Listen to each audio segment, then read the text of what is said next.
What's going on, everybody? So I'm gonna, as you know, I usually do my lineup reviews on my blog, and I type them out. But it's becoming to be a pain in the ass to type them out and go over every play that I make. So I found out how to do a screen recording on my laptop. So I'm just gonna do that and explain my picks and make a video about the picks that I make and like my mindset going through them and what I did. Every day I run a contest, just a friendly head to head with my cousin Brandon. Um, Usually he keeps them pretty close, and he does like no work for him, which pisses me off. And I put like a couple hours into my lineups like every day. So he always gives me a freaking run for my money. But yeah. So I'm just gonna go over my lineup. Um, I take all my money out when I win it. I did this contest and another contest which I also won. Um, Thanks, Leo. Uh, and Yeah, so I usually do um, take all my money out the day after I win. So that's why I have 40 cents in there. You can't take out, you only take out dollars, you can't take out cents. So yeah, so here we go. I'll start off. Yeah, last night beat Brandon barely. Won my little $3, but it's a friendly match between me and him. So just for like bragging rights usually. Um, so here's my lineup right here on the left. Had 163.40 points, um, which is pretty good. I've had better nights, I've had worse nights. Um, so I knew I wanted to pick Strasburg. Um, Anytime I find a pitcher at home who has a high strikeout rate and the team against them is striking out a lot against that pitcher, I think Strasburg's a righty, and the Cubs strike out a ton against righties. I think, if I'm not mistaken. So yeah, I love that matchup. Strasburg looked real good to me. Plus, he was at home, which is a plus too. A little bit on the pricier side, but I didn't really mind because you only get one pitcher, so you might as well pay up for him. So I went and took Strasburg, and he turned out to be awesome. As you can see here, pitched 7 innings, 13 strikeouts. You get a ton of points for strikeouts, and he got the win, which is awesome. Sorry, Brandon, picked Zach Goodley, bad pick, dude. Um, and then yeah, so going down the lineup, so I build my team around my pitcher usually, which is the most important. So I locked in Strasburg, and then from there I went to my catcher, picked bum ass Sandy Leone. Thought he'd have a better day. Didn't do that bad. Had a single and a run, which is not horrible, but it's not good at all. The other guy I was going to pick besides him was the catcher on the Oakland A's, and he put up 0 points. So it's better that I picked this guy and got sick instead of getting zero. Then I went and picked Joey Votto, who I was high on. Not too high on. I kind of rushed this lineup making it. I didn't have enough time really to go into my picks like I usually would like to. Um, but yeah, I locked in Votto. I liked him. He only got 9 points, 3 walks, which is not great, but it's not bad.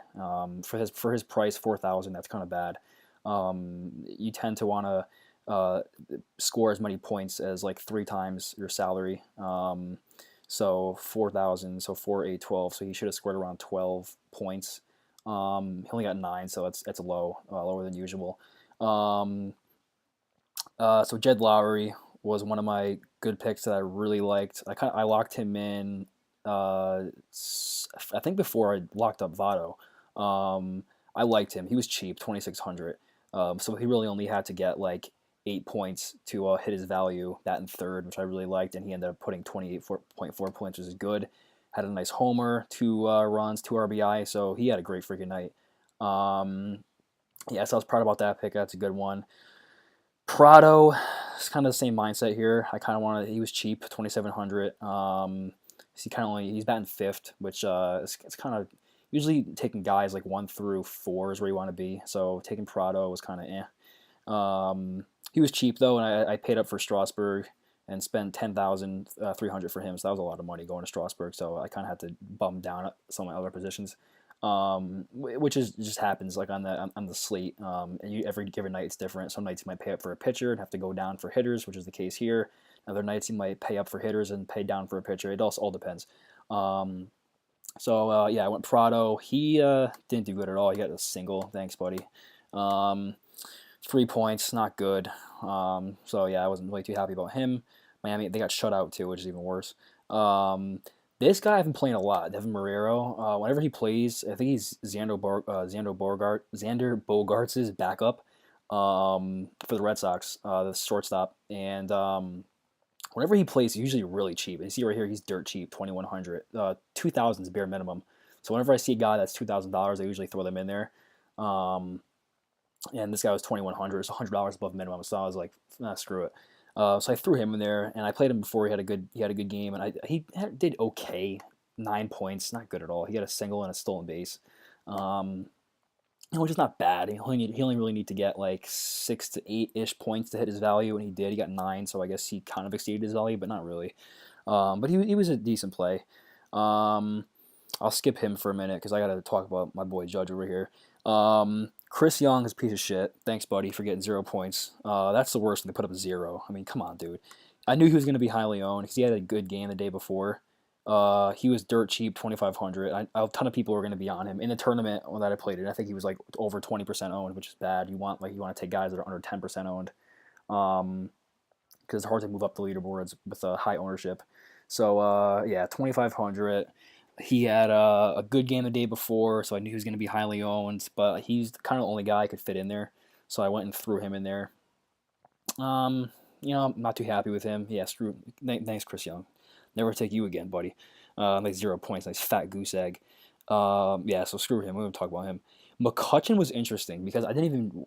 When I was building my lineup, I looked at McCutchen like 4 times, and I didn't want to take him. Um, just because the pitcher he was going against, I forgot who it was for Tampa, but he was a kind of like a low fly ball, high ground ball pitcher. And whenever I take hitters, I usually look for hitters that are going against guys that are fly ball hitters. I mean, fly ball pitchers, excuse me. Because if you want to get a home run, you don't want to go against a guy that's a ground ball pitcher because you're not going to you have a better chance of getting a home run against a guy that's a fly ball pitcher than a ground ball pitcher. So I went with McCutchen, 3,600, kind of pricey, which is the other reason why I didn't really want to take him. He put up 12 points, 2 runs and 2 walks, so not great, but he put up 12 points, better than putting up 0. Um, yeah, I was kind of pissed because Brandon took this dude right here, Engel. I don't know who the hell this dude is, and 2,300, batting ninth, put up 30 points. I mean, come on, dude. Respect Brandon. That's a good pick right there. I don't know where he found him from. Shaw and Lindor too. Those are good picks right there too by him, especially Shaw. I didn't expect Shaw to have a good night. He hit a nice home run. Yeah, but back to my money man right here. Aaron Judge is a freaking beast. He's an animal. Nice home run, 2 runs, 2 RBI, 2 walks. He gets on base. Pitchers don't even want to pitch to him, so he usually gets on base a lot with the walks, and usually he connects. He's a walking home run whenever he steps up to the plate. Um, so yeah, I'm biased. I'm a Yankee fan, so whenever I see Judge with the platoon matchup, which means that Judge is a righty, so whenever he's going up against a lefty, I automatically start thinking about him, and I locked him in as soon as I saw that the guy he was going against, I think it was for the White Sox, was Carlos Rendon, who's trash. Came off the 60-day DL, first start, and he is a high fly ball pitcher, so I locked him in as soon as That's like the ideal matchup, platoon matchup, lefty versus righty, and a high fly ball pitcher. I mean, you got to lock that up. He was expensive, 4,800. He's expensive every freaking night because he hits home runs like every day. So I really didn't care about the price. I'll spend it up for him whenever because he's so good. And he paid off with 31.4 points, which is awesome. Um, yeah, so altogether that gave me a 163.4, helped me beat Brandon out, asshole.